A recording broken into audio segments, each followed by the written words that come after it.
Muy buenas noches.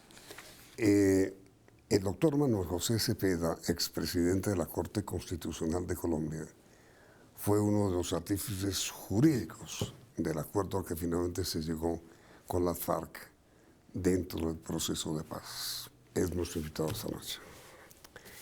A ver, doctor Cepeda, ¿usted qué destacaría fundamentalmente del acuerdo de ayer? Buenas noches, Yamid. Lo fundamental es lo siguiente. Las FARC se someten a la justicia colombiana, se someten a las leyes colombianas y aceptan ser sancionadas mediante sentencia por un tribunal colombiano. Eso es lo esencial. De tal manera que habrá investigación, juicio, sanción. Se cumplen los principios básicos para evitar que haya impunidad en Colombia. Lo esencial es que se ha construido un mecanismo de una jurisdicción especial para la paz que garantiza que hay paz sin impunidad. Ahora, doctor Cepeda, ¿qué quiere decir que las FARC aceptan someterse a la justicia colombiana? Quiere decir que, a diferencia de lo que ha sucedido en muchos procesos de paz, donde se crean unos tribunales internacionales después de que se ha firmado la paz y después de que ha pasado muchos años, aquí antes de la firma del acuerdo final se han creado unas reglas de juego para construir una justicia, una jurisdicción especial para la paz que administrará justicia. Y esa jurisdicción especial está integrada por magistrados que siguen unos procedimientos judiciales que concluyen en unas sentencias en las cuales un tribunal compuesto por magistrados impone sanciones. Eso es fundamental. Segundo, ¿cuáles son las leyes que se aplican? Usualmente en unos procesos de paz se aceptan solo estándares internacionales. Aquí, por supuesto, se tuvieron en cuenta los estándares internacionales, lo que dice el Estatuto de Roma de la Corte Penal Internacional, lo que dicen los tratados de protección de los derechos humanos, lo que dice el derecho internacional humanitario. Y ese es el referente básico. Pero se ha acordado que la norma que se aplica es la legislación penal nacional al momento de la comisión de la conducta y que equivale a lo que dice el estándar internacional. Hay una correspondencia entre los dos. Eso es fundamental. Lo otro. No, pero primera parte. No se olvide los otros que iba a decir porque vuelve con él. ¿Cuándo interviene la Corte Internacional? Cuando la justicia interna no se cumple o no se aplica. No ocurre ese caso, doctor Cepeda, con todo respeto, precisamente aquí, cuando no va a haber sanciones de prisión a quienes han sido autores de tanta muerte durante tantos años. Yo no entiendo la pregunta, Yamid, pero en lo que se ha acordado sí hay sanciones de prisión, claramente. El acuerdo contempla 3 tipos de sanciones. La más drástica es pena de prisión de 20 años. Pena privativa de la libertad de 20 años. Esa es la más drástica. Es la de prisión. Sí, pena privativa de libertad de 20 años. ¿Para quién? Con el régimen ordinario. ¿Para quién? Y segundo, ¿cuál puede ser, digamos, la que es menos drástica?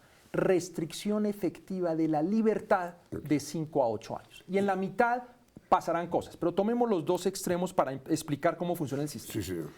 Entonces, la gran pregunta que se hace la gente con toda razón es: ¿será que quienes vayan a esta jurisdicción especial para la paz van a reconocer los delitos que cometieron? ¿Será que van a contar la verdad plena? ¿Será que además van a asumir la responsabilidad por los delitos que cometieron? Es una pregunta muy legítima que se hacen los ciudadanos. Sí. En este sistema se plantea la disyuntiva. Si las FARC reconocen verdad plena y exhaustiva, y si además reconocen su responsabilidad por los delitos que han cometido, en esas circunstancias el tribunal les impondrá una sentencia, los sentenciará a una sanción restrictiva de la libertad con unas actividades de trabajos obligatorios que van a realizar para ayudar a reparar a las víctimas y restaurar. Pero la gente no cree que las FARC vaya a reconocer. Las FARC dicen, no, muchas personas dicen, no, las FARC no va a reconocer verdad. La FARC no va a reconocer su responsabilidad. En el sistema que se ha acordado, cuando hay ausencia de reconocimiento de verdad y responsabilidad, lo que hay es investigación, acusación y sanción de 20 años de pena privativa de la libertad. Esa es la disyuntiva que se ha planteado. Entonces, cuando salen a decir algunas personas que aquí no hay pena privativa de libertad, eso no es cierto. En el sistema está prevista una pena privativa de la libertad. Es clarísimo. Y la disyuntiva es, si hay reconocimiento pleno y exhaustivo de la verdad y de la responsabilidad de los delitos, hay una restricción efectiva de la libertad con unos trabajos y obras obligatorios impuestos por un tribunal compuesto por magistrados colombianos. Pero si no hay reconocimiento, va a juicio y la sanción es de 20 años de pena privativa de la libertad. En la mitad hay otras hipótesis, pero le planteo los dos extremos para no entrar en detalles. Entonces, primero, el Tribunal de Paz que se acordó crear en esta nueva jurisdicción para la paz debe decidir las sanciones que aplicará. Supongo yo, doctor Cepeda, que habrá dos salas, pues una de juzgamiento y una de pena, supongo. Exactamente. El sistema tiene, rápidamente hago el resumen, a la cabeza de este sistema está el Tribunal para la Paz. Sí. Ese tribunal tiene una sección de primera instancia Sí. y una sección de apelaciones. Exactamente. Pero antes hay una sala. Esa sala es, por así decirlo, la sala que recibe todas las acusaciones que tiene la Fiscalía contra los que entran en el sistema. Perdón, primero.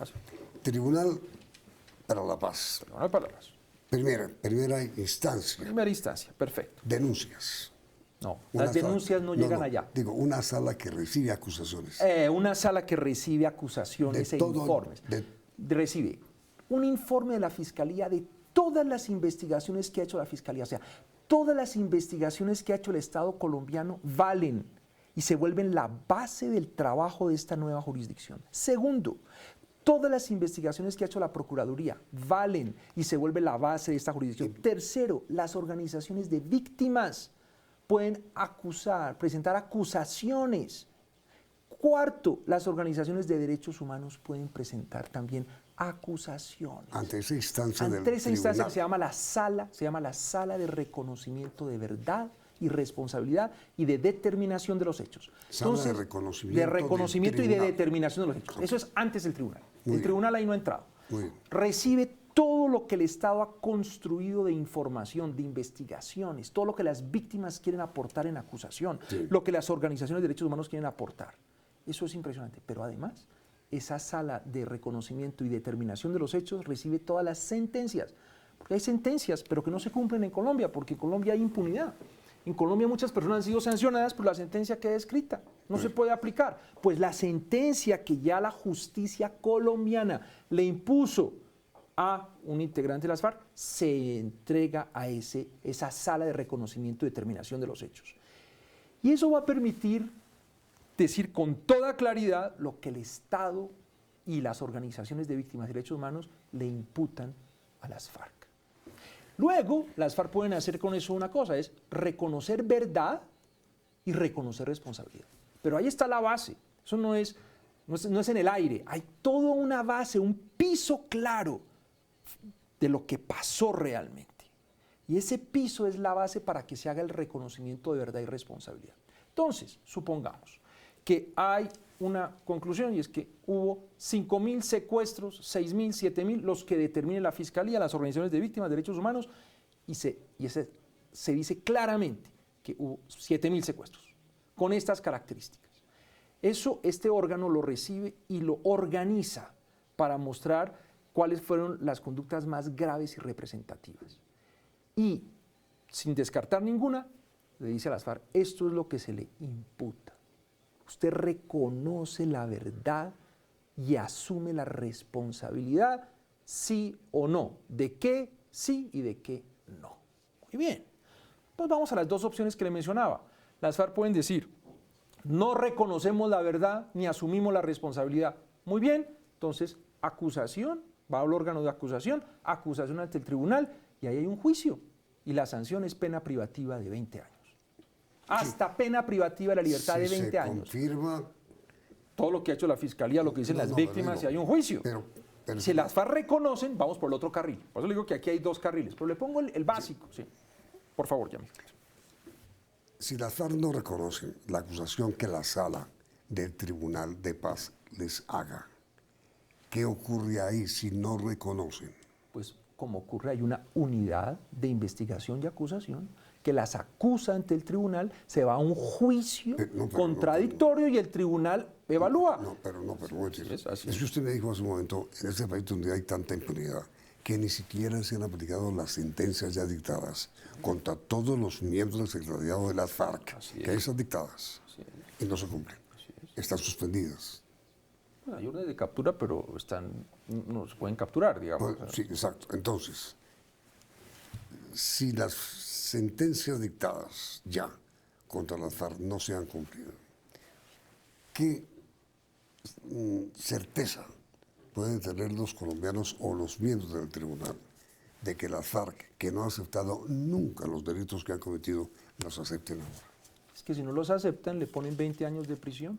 Y volvemos No, porque para eso se firma la paz. Es que esto solamente arranca a funcionar cuando han dejado las armas y se han sometido a la justicia. Es que ese es el punto fundamental. Yo no sé. Aquí lo que hay es, hay un mecanismo de justicia que empieza a funcionar cuando han dejado las armas y se han sometido a la justicia. Entonces no estamos en que están en Cuba o están donde estén, no, están sometidas a la justicia que se ha creado. Personalmente, individualmente, están ahí. Pero entonces, mire, usted que ha intervenido en esto, muy de cerca, las FARC internamente dentro del diálogo que han tenido con ellas, y supongo yo que esto se ha tratado en las conversaciones de La Habana, ellas han aceptado, cuando usted me dice aceptan someterse a la justicia, quiere decir que las FARC aceptan someterse a la sala del Tribunal de Paz que se va a crear y reconocer sus delitos. Ese es el punto. ¿Aceptaron eso? Aceptaron eso, Yami. Por eso es que esto es tan importante. Por eso es que hay que hacer una pedagogía y contar las cosas como son. Por supuesto. Yo entiendo que hay escepticismo. Las FARC no van a reconocer, perfecto. Si no reconocen la verdad y ya están sometidas a la justicia, pues irán por la vía de la investigación, la acusación y un juzgamiento con una pena que puede ser de 20 años de prisión. Entonces, eso está aceptado. Entonces, es muy importante porque eso ha pasado un poco desapercibido, por eso se lo digo con toda claridad. Sí, señor. Pero también le digo que esto no es una justicia de venganza. Justicia. Esto no es una justicia para la venganza. Esto es una justicia para la paz y para las víctimas. Esto es una justicia para que haya verdad, para que se sepa lo que pasó y para que cuando no hay reconocimiento haya unas sanciones severas, efectivas, que se cumplen. Pero, respóndame si es tan amable inmediatamente después de contar lo siguiente. La sala, digamos, de investigación, a la que recoge todas las investigaciones que han hecho por parte de la Procuraduría, de la Fiscalía, de la Defensoría, etcétera, recibe esas acusaciones. Muy bien. Se las transmite a las FARC. A la sala de acusaciones a las FARC. Se las pasa a las FARC. Y usted dice, mira, acá. Y las FARC dicen o sí o no. Exactamente. Si dicen sí, ¿qué les pasa?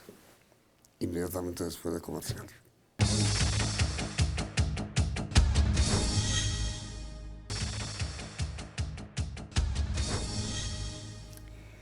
Si las FARC, me han dicho, el acuerdo que se ha logrado, doctor Cepeda, consiste precisamente en que las FARC van a aceptar que delinquieron, que secuestraron, que asesinaron y que emboscaron. Van a hacer unos reconocimientos, exactamente, porque una de las reglas básicas de ese acuerdo es, puede haber amnistías por delitos políticos, pero para los delitos más graves, que son los del Estatuto de Roma, los de la Corte Penal Internacional y otros, no hay amnistía, no hay indulto, hay justicia. Entonces ahí es donde estamos en una situación difícil. Son los graves. Entonces, las FARC aceptan. Sí, sí. ¿A qué justicia se les aplica, qué pena les aplican cuando reconocen que cometieron esos delitos? Exactamente. Entonces, cuando reconozcan de manera plena y exhaustiva, muy importante, cuando hayan asumido el compromiso de reparar a las víctimas y cuando hayan asumido un compromiso de no repetición de las conductas que han cometido, cuando hagan esos 3 reconocimientos y compromisos, ¿qué sucede? Ese reconocimiento se hizo ante una sala. Sí. esa sala entonces le presenta al tribunal Sí. una, digámoslo así, una resolución. Y en esa resolución la sala le dice, tribunal, aquí ha habido el reconocimiento de estos delitos, recomiendo la sanción tal, el tribunal analiza esa solicitud y determina la imposición de la sanción y el tribunal entonces sentencia a los responsables y les impone una sanción. ¿Qué sanción? Ahí vamos, ¿qué sanción? ¿Qué sanción? La sanción, en este caso de reconocimiento, la sanción tiene dos caras, llamémoslo así, dos componentes. Un componente de restricción efectiva de la libertad y un componente de actividades, trabajos y obras reparadoras y restauradoras de las víctimas. Son los dos componentes. Entonces, la dimensión restrictiva de la libertad tiene las siguientes características. Primero, es una restricción efectiva, no teórica. No, pero no es cárcel, no es prisión. Segundo, ya te cuento, te voy a describir, tú me dices qué es. Primero, es una restricción efectiva. Segundo, es una restricción de la libertad de residencia y de la libertad de movimiento. Tercero, es una restricción efectiva sujeta a un régimen de seguridad y protección, porque también hay que evitar proteger la vida, ¿no es cierto? Pero también un régimen de seguridad. Cuarto, hay un monitoreo por un organismo nacional o internacional del cumplimiento de ese régimen que se aplica a la restricción de la libertad. Y quinto, el tribunal, al imponer la sanción, puede crear un órgano que verifica que la sanción se ha cumplido, que le rinde después un informe al tribunal y el tribunal certifica, sí señor, esta sanción se cumplió. Entonces, esto dista mucho de una sanción leve, laxa, de ninguna manera. Aquí son restricción efectiva de la libertad. Pero ¿qué pasa? ¿De qué le sirve a las víctimas que una persona esté, no sé, amarrada a un catre? Pues no. Para las víctimas lo importante, además de que haya un reconocimiento y que haya una sanción, que haya un reproche a la conducta que se cometió, para las víctimas es muy importante que haya reparación y restauración. Entonces, el segundo componente de esta sanción son las actividades de reparación y restauración, que son ¿de qué tipo? Obligaciones de hacer ciertos trabajos impuestas por el tribunal, obligaciones de hacer ciertas obras impuestas por el tribunal. Por ejemplo, obligación de trabajar en el desminado, una actividad peligrosa, riesgosa, pero eso es lo que le importa a las víctimas. Que no haya más minas donde los niños... Como sanción. Como sanción. Se les obliga. No se les obliga, tienen que hacer eso. Obviamente no se va a mandar a alguien que no esté entrenado, porque no se trata de que vayan y mueran quitando una mina, no se trata de eso tampoco. Los que la sembraron... Los sembraron saben dónde están, son entrenados, porque igual es peligroso. Eso Entonces, va a ser una pena. Eso es una sanción que es reparadora y restauradora para que las víctimas no queden en una zona donde hay ese peligro. Pero no solo eso, se han destruido escuelas, se han destruido hospitales, se han destruido pueblos, se han destruido puentes. Puede haber una obligación impuesta por el tribunal de participar en las actividades y en las obras para reconstruir esa infraestructura. Eso no es voluntario, es una sanción impuesta por el tribunal. Entonces, Dios mío, esto no hay proceso de paz Ahora, reciente que tenga este régimen. Esto es una innovación. Doctor Cepeda, son muchísimas las preguntas que todavía tengo y el tiempo se agotó. Usted permite que yo le siga haciendo las preguntas que deseo formularle y se transmitirán mañana viernes. Con mucho gusto. Muchas gracias. Manuel José Cepeda, artífice jurídico del acuerdo que se ha logrado con la FARC de someterse a la justicia colombiana. Muchas gracias, doctor Cepeda, por esta primera parte. Mañana, segunda parte de la entrevista. Gracias. Vienen las noticias del día en la emisión central de Los Cielos TV.